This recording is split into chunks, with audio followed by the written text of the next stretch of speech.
Good morning সবাইকে। এখন বাজে সকাল 6টা। আমরা উঠেছি 5টার সময়। তো উঠে ফ্রেশ, আমার তো স্নান হয়ে গেছে, ও স্নানে গেছে। তো কাজ বাজ সেরে মোটামুটি রেডি, শুধু ওই চার্জারগুলো ঢোকাতে হবে। ফোনটা চার্জ করে নিয়েছি। সারা রাত বিশাল বৃষ্টি হয়েছে, একটা বিশাল চাপে ছিলাম যে কি হবে। ওয়েদার তো এখন মানে একদম পরিষ্কার হয়নি, এখন সবে আলো ফুটছে সকালবেলা। তো বৃষ্টি মানে মোটামুটি 9টা থেকে 2টো 2:30 3টে অবধি বৃষ্টি হয়েছে, আর বিশাল মুষলধারে বৃষ্টি হয়েছে। তো আমি তো ভেবেছিলাম বৃষ্টি না কমলে তো আজকে বেরোনো চাপের হয়ে যাবে, কারণ এত বৃষ্টি তো জল জমবেই। তো যাই হোক, আপাতত ভগবানের কৃপায় বৃষ্টিটা কমেছে রাত্রিবেলা, আর এখনো অবধি শুরু হয়নি। তো আমরা চেষ্টা করছি বৃষ্টি শুরু হওয়ার আগে বেরিয়ে যাওয়ার। তো দেখি কত তাড়াতাড়ি বেরোতে পারি। এখন 6টা বাজে, মেবি 7টার মধ্যে বেরিয়ে যাব। তো এখন রেডি হয়ে নেবো। বাকি কফি খেয়ে নিয়েছি শুধু। তো এই আমরা উঠে পড়েছি ক্যাবে। আবার দেখা হচ্ছে ক্যাবে। আমার গলাটা একটু খারাপ হয়েছে ওই জন্য। আর সত্যি কথা বলতে ভয়েস ওভার দিতে অনেক দেরি হচ্ছে, অনেক লেট পোস্ট করছি ভিডিও। 18 তারিখ এসছি আর পোস্ট করছি আজকে 22 তারিখ। 18 তারিখ না, সরি 10 তারিখ এসছি। তো আমরা ক্যাবে উঠে পড়েছিলাম। তো আমার গলাটা একটু খারাপ, তো একটু অ্যাডজাস্ট করে নেবেন।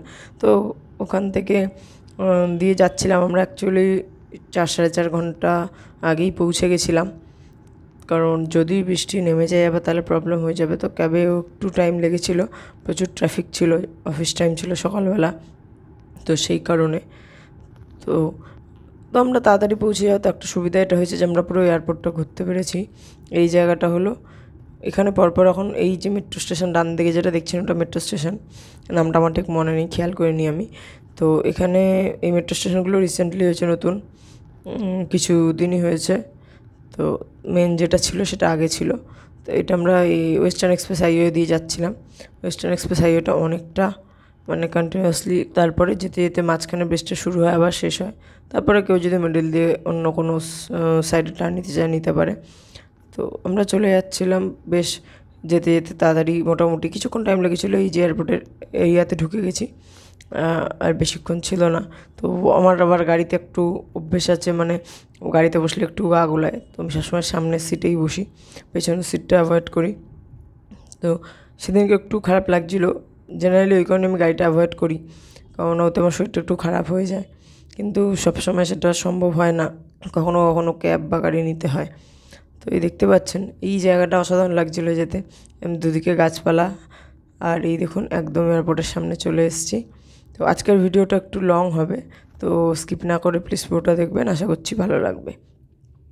তো অ্যাকচুয়ালি বাড়িতে এসেছি, বাড়িতে এসে আছি কদিন ধরে, গরমে খুব ঠান্ডা জল খেয়েছি।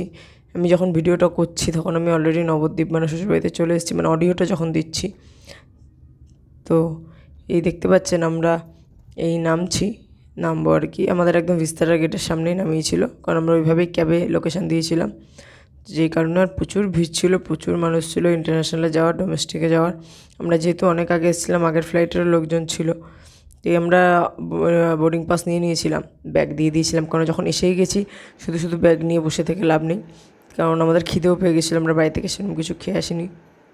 তো যাই হোক, এবার আমরা ভেতরে ঢুকে চেকিং করিয়ে ভেতরে ঢুকে গেছিলাম। দেখতে পাচ্ছেন ওই এয়ারপোর্টটা খুবই সুন্দর, চেষ্টা করেছি অনেকটা ক্লিপিংস নেওয়ার আপনাদেরকে দেখানোর জন্য। তো আর চারদিকে ভেতরেও, এয়ারপোর্টের ভেতরেও চারদিকে প্রচুর গ্রিনারি আছে। আমি বেশিরভাগ মুম্বাই এয়ারপোর্টে ট্রাভেল করেছি, একবার করেছিলাম হায়দ্রাবাদ এয়ারপোর্টে। তো আমি জানি না অন্য কোনো এয়ারপোর্টে এত গ্রিনারি আছে কি না। তো আমরা এগোচ্ছিলাম চারদিকটা দেখার জন্য, আমরা খিদেও পেয়েছিলো, খেতেও হবে। তারপরে আবার এসেছিলাম, এই দেখুন ঝর্ণাটা, জলটা এত সুন্দর লাগছিলো, হাত দিতে ইচ্ছা করছিলো, কিন্তু যাওয়ার জায়গা ছিল না। আর এদিকে লেখা আই লাভ মুম্বাই। তো প্রচুর মানুষ এখানে ছবি তুলছিলেন, তো আমরাও একটু ছবি তুলে নিয়েছি।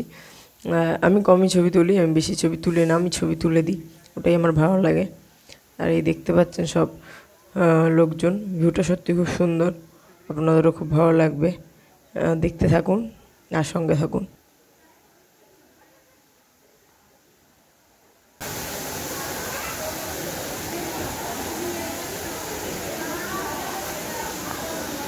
তো আমরা আগে যতবার এয়ারপোর্টে এসেছি কখনোই সেভাবে ঘুরে দেখার সুযোগ হয়নি, মানে খুব কম টাইম নিয়ে আসতাম, যে কারণে তাড়াতাড়ি চলে যেতে হতো, কারণ বোর্ডিংয়ের টাইম হয়ে যেত। তো তো যেহেতু এবার প্রচুর টাইম নিয়ে গেছিলাম সেহেতু একদম ভালো করে ঘুরে দেখেছি, তবুও কিছু কিছু জিনিস মানে অনেক কিছুই ছাড়া পড়ে, কেননা আমরা যে গেট দিয়ে বেরোবো আমরা শুধু সেই গেটের দিকে গেছিলাম আর অন্যান্য গেটের দিকে আমরা যাইনি। সেই কারণে যেহেতু এখানে প্রচুর গেট, তো সেই কারণে অতটা কভার করা কখনোই সম্ভব না, যতই আপনি ঘুরুন। আর এখানে নানা রকমের শপ সেগুলো দেখছিলাম। আর এয়ারপোর্টে একমাত্র এমন জায়গা যেখানে কোনো দিনও কোনো ডিসকাউন্ট থাকে না, সেটাই আমরা ডিসকাস করছিলাম, যে কোনো অফার না, কোনো ডিসকাউন্ট না। তবুও এখান থেকে যে একদম লোকে কেনে না কেনে, আমি যতদূর আমার মনে হয় যে লোকে হয়তো ইমার্জেন্সিতে পড়লেই কিনবে, তাছাড়া হয়তো কিনবে না। তো জানি না, অনেকের হয়তো কেনার শখ থাকলে শপিং করে ইচ্ছে হলেও করতে পারে। আর আমরা মাঝে মধ্যেই সাইডে আসছিলাম রানওয়ে দেখার জন্য, যে ফ্লাইট উঠছে বা নামছে, এগুলো দেখতে ভালো লাগছিলো। তারপর আমরা খাবারের দোকান খুঁজছিলাম, যে খাবারের দোকান কোথায় খাওয়া যায় সবগুলো দেখছিলাম। তো আমরা পাঞ্জাব গ্রুপে এসেছিলাম, তারপর ওখান থেকে দেখে চলে গেছিলাম KFC-তে, কিন্তু পরে দেখলাম একদম KFC-র বার্গারটা বাজে ছিল, মানে একদম ঠান্ডা, টেস্টও ভালো ছিল না। তারপরে ভাবলাম পাঞ্জাব গ্রিল থেকে খেলেই ভালো হতো। তো যাই হোক, বুঝতে পারিনি, পরের বার থেকে আর এই ভুল হবে না, কারণ না বুঝে এটা হয়ে গেছে। কারণ সকাল সকালে যে এত ঠান্ডা খাবার দেবে বুঝতে পারিনি। আর সত্যি কথা, এসব জিনিস ঠান্ডা ভালো লাগে না। এক তো সকালবেলা বার্গার ভালো লাগে না, বাধ্য হয়ে খেয়েছিলাম, কেননা কোনো কিছুই সেরকম পছন্দ হচ্ছে না। ছিল অনেক কিছুই, এখানে মানুষ ড্রিঙ্কসও করতে পারে, ড্রিঙ্কসেরও প্রচুর দোকান আছে, প্রচুর শপ আছে, কিনেও নিয়ে যেতে পারে। তো এই ওপরটা, এয়ারপোর্টের পুরোটাই ওপরটা দেখতে পাচ্ছেন একদম এরকম। আর আমরা চারদিকে ইনভেন্ট করছিলাম, দেখতেও ভালো লাগছিলো। প্রচুর প্রচুর এমন এমন কিছু ব্র্যান্ড দেখছিলাম যেগুলো শপিং মলে, সব শপিং মলে থাকে না, কিন্তু এয়ারপোর্টে সব রকম, সব ছোট বড় সব রকম ব্র্যান্ডের শপ ছিল। আর এই যে সামনে দেখতে পাচ্ছেন, সামনের দিকে এগোচ্ছি, এটা একটা ড্রিঙ্কসেরই শপ, মানে ওখানে বসে খাওয়া যাবে, আবার বোতল নিয়েও যাওয়া যাবে। তো দারুণ লাগছিলো দেখতে। তো আর চারদিকটা বুঝতে পারছিলাম না অ্যাকচুয়ালি এতটা বড়, কোন দিকে যাব কোন দিকে যাব না। আর এত সুন্দর সুন্দর ভ্যারাইটিস ডিজাইনের শোপিস বা মেয়েদের পার্স, বা নানা রকম ড্রিম ক্যাচার, প্রচুর কিছু ছিল। কিন্তু এয়ারপোর্ট যেহেতু, রেটটা অবভিয়াসলি অনেকটা হাই হয়, কারণ এয়ারপোর্টে ওদের বসার জন্য প্রচুর ভাড়াও দিতে হয় হয়তো। তো আর এখানে প্রচুর খাবার জায়গা আছে বসে, আর সব রকম শোরুম আছে, আগেই বললাম। তো আমরা আবার এখানে বসেও একটু ছবি তুলছিলাম, তো অ্যাকচুয়ালি ও তুলছিল। এই দেখতে পাচ্ছেন আরেকটা ড্রিঙ্কসের শপ, ওখানে প্রচুর মানুষ থাকে বসে, একজন দুজন ছিলেনও। তো আমরা যেহেতু সকাল সকাল গেছিলাম সেহেতু একটু ভিড়টা কম ছিল, সব ফুড কোর্টেই নেই। তো বেলার দিকে যখন আমাদের ফ্লাইট ছিল, যেমন 2টো, 2:45, ওই টাইমটা ভিড়টা বেশি হয়। তো আমরা এদিক ওদিক ঘুরে ঘুরে দেখছিলাম, আর আপনাদেরকেও দেখাচ্ছি, আপনাদের ভালো লাগবে আশা করি। প্রচুর রকম কারুকার্য করা থাকে। যখন গেটের দিকে গেছিলাম, ওখান দিয়ে যাওয়ার সময় প্রচুর নানা রকম ডিজাইন, অথেন্টিক কারুকার্য প্রচুর ছিল, সেগুলো আপনাদের সাথে শেয়ার করব। আর নানা রকম কিছু দেখা যায় এখানে, এই দেখুন, দেখতে পাচ্ছেন আপনারা। তো এগুলো একদম পুরোনো দিনের বাড়ির মতো করে করা, এখান থেকে পুরো একদম এত সুন্দর কারুকার্য করে করা এগুলো, ডিজাইনগুলো যে দেখতে দেখতে এতে খুবই ভালো লাগে, অসাধারণ। দেখতে পাচ্ছেন আপনারা, এরকম পুরো এয়ারপোর্টেই আছে সাইড দিয়ে, নানা রকম ডিজাইন, শুধু এরকম না, আপনারা আগে দেখতে পাবেন নানা রকমের ডিজাইন আছে। আর আমার তো সত্যি কথা বলতে এগুলো দেখতে ভালো লাগে খুবই। আগের বারও যখন গেছিলাম আমরা, এই দিকে আমাদের গেট পড়েছিল, এক সাইডে তো অনেক কটা গেট থাকে, তো সেই কারণে এই সাইডেরটি আমাদের দেখা হয়, অন্য সাইডের এখনও অবধি গেট পড়েনি, যার জন্য আমাদের দেখা হয়নি। মেবি অন্য দিকেরগুলো ইন্টারন্যাশনাল হতে পারে। তো এই দেখতে পাচ্ছেন, আমরা আবার একটুখানি সাইডে এসেছিলাম দেখার জন্য, যে রানওয়েটা দেখতে অ্যাকচুয়ালি খুব ভালো লাগছিলো, রোদ ছিল না, আর ফ্লাইট টেক অফ করছিলো, ল্যান্ড করছিলো, তো সেগুলো দেখতে খুবই ভালো লাগছিলো, যে কোনো আমরা বারবার যাচ্ছিলাম। তারপরে আবার এদিক দিয়ে যাওয়ার সময় দেখতে পাচ্ছেন এই কারুকার্যগুলো সব করা, তো অসাধারণ হাতের কাজ, আর এগুলো অনেক দিনের। তো এত সুন্দর দেখতে, মানে দাঁড়িয়ে দেখতে খুবই ভালো লাগে, দেখতে ইচ্ছা করছিলো। প্রচুর মানুষ গিয়ে ছবিও তুলছিলেন, আমরা শুধু ভিডিও করেছি এই জায়গাটা, ছবি আর তুলিনি। আর এই যে এটা আমাদেরই গেটের দিকে আমরা যাচ্ছিলাম, আমাদের গেটটা একদম অনেকটা শেষের দিকে ছিল। আর বসার জায়গা সত্যি কথা প্রচুর প্রচুর বসার জায়গা, যেখানে আপনি বসতে পারবেন, প্রচুর মানুষ বসতে পারবে। আর এই দেখুন আরেকটা জায়গায় এসছে, আরেকটা দিকে, মানে এগুয়ে আরেকটু সামনে, এখানে আবার এরকম কারুকার্য করা। তো সবই খুব সুন্দর, দেখতেই পাচ্ছেন, সবই অথেন্টিক। আর সত্যি কথা বলতে মুম্বাই এয়ারপোর্টটা জাস্ট অসাধারণ, যেহেতু এটা ইন্টারন্যাশনাল। ডোমেস্টিক আমি একবার কি দুবারই গেছিলাম, এখন তারপর আর ডোমেস্টিকে কোনো দিন যাওয়া হয়নি, কারণ আমাদের ফ্লাইট ইন্টারন্যাশনাল থেকেই হয়। তো এই দেখতে পাচ্ছেন আরেকটা, এখানে সব এই রাখা, এগুলো একদম সামনে থেকে তুলেছি, একদম সামনে যেতে পেরেছি, এগুলো একদম ওপেনই ছিল। তো হাত দেওয়া বারণ, কিন্তু মানুষ ছবি তুলতে পারে। এই দেখতে পাচ্ছেন সব পুরোনো দিনের সব কালেকশান, যেগুলো এখানে এরকম মিউজিয়ামের মতো স্টোর করে রেখেছে। আর সত্যি কথা বলতে এগুলো সামনে থেকে দেখতে বেশিই ভালো লাগে। সামনে দেখার মধ্যে একটা আলাদা সৌন্দর্য আছে। আর প্রচুর মানুষ ছবি তুলছিলেন, তো আমরাও এখানে দাঁড়িয়ে একটু ছবি তুলেছি। কিছু মানুষের যে আবার ছবি তুলতে শুরু করলে সত্যিও চান না, নিজেরই জায়গা মনে করে দাঁড়িয়ে থাকেন। তো আমাদের অনেকক্ষণ ওয়েট করতে হচ্ছে। এই দুই ভদ্রলোক প্রচুর ছবি তুলছিলেন। দিয়ে তারপর আমরা ওখান থেকে বেরিয়ে এদিকে এসে দেখতে পাচ্ছেন এগুলো সব রাখা, এগুলো অনেক পুরনো, দেখেই বুঝতে পাচ্ছেন হয়তো, কতটা বুঝতে পারছেন জানি না, কিন্তু অনেক পুরনো এরকম ঠাকুরের দোলনা টাইপের গোপালের। আর এই দেখতে পাচ্ছেন এদিক দিয়ে প্রচুর সিঁড়ি আছে উপরে যাওয়ার, কিন্তু এগুলো এখন ইউটিলাইজ করছেন না, হয়তো পরে চালু করা হবে। তো আর এরপরে আবার এরকম কারুকার্য কিছু করা ছিল নানা রকমের, তো নানা রকম ভ্যারাইটিস এক একটা পার্ট এক রকম ডিজাইন করা ছিল। আর আমরা প্রায় চলে এসেছিলাম আমাদের বসার জায়গায়, কারণ আমাদের ফ্লাইটের প্রায় টাইম হয়ে গেছিলো। তো এই দেখতে পাচ্ছেন আমাদের ফ্লাইট অ্যাকচুয়ালি ভিস্তারা ছিল, এই যে এখানে এই ফ্লাইটটা দাঁড়িয়েছিল এটাই আমাদের ছিল। তো কিছুক্ষণ ওয়েট করার পর আমরা গেছিলাম। তো প্রথমে একটু বসে নিয়েছিলাম, কেননা ওরা ডাকবে। আর এটা যেহেতু ইন্ডিয়া, এখানে সব কিছুতেই অদ্ভুতভাবে মানুষজন লাইন দেয়, কিছু না ভেবে চিনতে দাঁড়িয়ে পড়ে। মানে যখন লাইনে দাঁড়িয়েছি লোকজন রীতিমতো ধাক্কাধাক্কি করছে কে আগে যাবে। তো কে বোঝাবে এনাদেরকে যে এটা ট্রেন না, যে ট্রেন ছেড়ে দেবে না, সবাইকে নিয়ে যাবে, বাট মানুষের স্বভাবই ধাক্কাধাক্কি করা। তো যাই হোক, তারপর আমরা টিকিট দেখিয়ে ভেতরে চলে গেছিলাম। তো একটুখানি হেঁটে যেতে হয়েছিল পুরো এইটা দিয়ে। তো বেশ ভালো লাগছিলো, বাইরেটা দেখা যাচ্ছিলো, ওয়েদারটা সব থেকে সুন্দর ছিল, রোদ ছিল না, গরম ছিল না। কিন্তু প্রবলেমটা হয়েছিল, প্রবলেম বলতে সেরকম প্রবলেম না, কিন্তু আমাদের ফ্লাইটের মধ্যে আধা ঘন্টার উপর বসে থাকতে হয়েছিলো, আমার 30 থেকে 42 মিনিট মতো বসে থাকতে হয়েছিলো, কারণ ফ্লাইট ডিলে করেছিল। প্রথমে যখন আমার ফ্লাইট ছিল সেই টাইমের থেকে 5 মিনিট এগিয়ে দিয়েছিল, আমার কাছে মেসেজ এসেছিলো যে ডিপারচার 5 মিনিট আগে হবে। তারপরে ফ্লাইটে বসার পর ওনারা অ্যানাউন্স করেন যে লাইন ক্লিয়ার নেই, প্রচুর ফ্লাইট ল্যান্ড করছিল, যার কারণে ওনারা ফ্লাইট টেক অফ করতে পারছিলেন না। তো এগুলো সামনে দেওয়া ছিল, ম্যানুয়াল দেওয়া ছিল কিছু, যে কীভাবে বসতে হবে সব কিছু। তো ওগুলো তো ওনারা বোঝানো, যারা সবাই জানবেন যারা গেছেন ফ্লাইটে। তারপর এখানে একটা সিকনেস ব্যাগ দেওয়া ছিল, কারো যদি শরীর খারাপ লাগে তার জন্য ইউটিলাইজ করতে পারবে। সাথে ছিল ম্যাগাজিন, ছিল ভিস্তারার ম্যাগাজিন ছিল। এর মধ্যে আমি শুধু খাবারের ছবিগুলোই খুলে খুলে দেখছিলাম, যেহেতু আমি খেতে খুব ভালোবাসি। তো আর সাথে ছিল একটা এরকম কিছু একটা, তো সামথিং কার্ড টাইপের, মানে এখানে আপনি ওয়াইফাই অন করলে কী কী ফেসিলিটি পাবেন, কারণ যেহেতু ফোনের টাওয়ার ফ্লাইট মোড করতে হবে, টাওয়ার পাবে না, সেহেতু ইন্টারনেট ইউজ করার জন্য ওখানে ওয়াইফাই ছিল।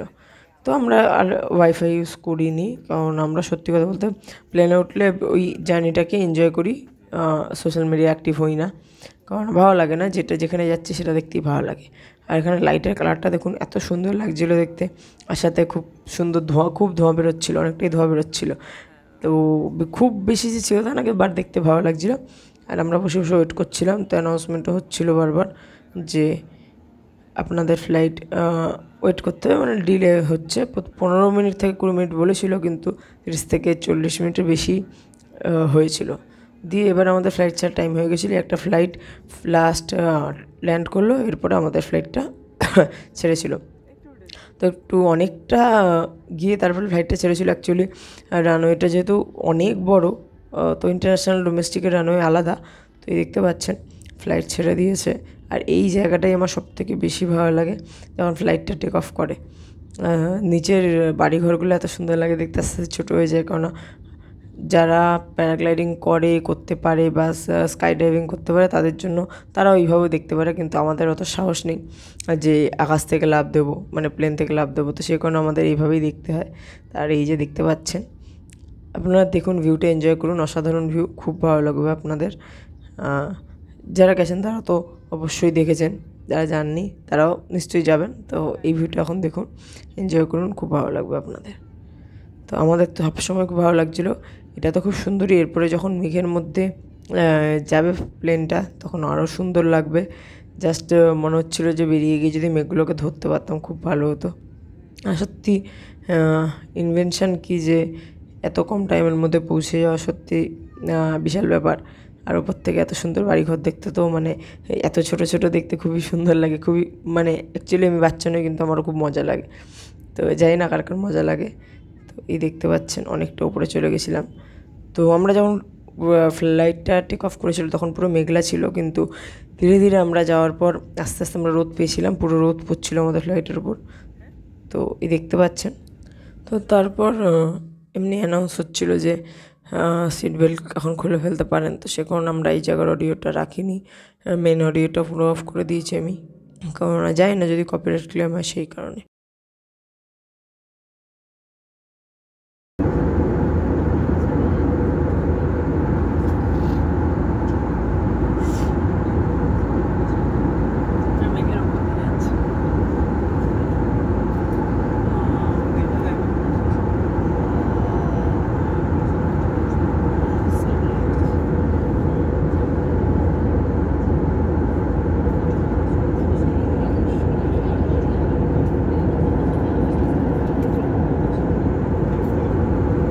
তারপর চলে এসেছিলো লাঞ্চ।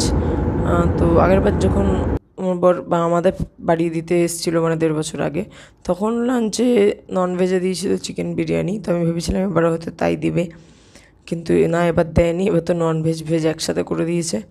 তো এই দেখতে পাচ্ছেন এবার রাইসের পরিমাণটাও কম ছিল নাকি ও বললো, আমি তো আগেরবার গিয়েছিলাম না সে কারণে আমি জানি না। তো রাইসের সাথে একদিকে ছিল চিকেনের একটা আইটেম, নাম বলতে পারবো না, খেতে মোট খুব খারাপ ছিল না, ভালো ছিল, একটু মিষ্টি মিষ্টি ছিল, আর একটা বাটার চিকেন টাইপের। আর সাথে আরেক পাশে ছিল আলু পালাং। তো এখানের লোকজন এই পালং শাক দিয়ে পনির, পালং পনির তো খায়, আইটেম আছে জানি, আলু সব কিছুতেই পালং শাক প্রচুর খায়। আর সাথে এর মধ্যে কাটলারি ছিল, একটা ফোক ছিল, স্পুন ছিল, নাইফ ছিল। তো সাথে ছিল একটা বান ছিল, একটা ব্রেড, খুব সুন্দর ছিল, ব্রাউন ব্রেড টাইপের। তো এই আমি টেস্ট করছিলাম।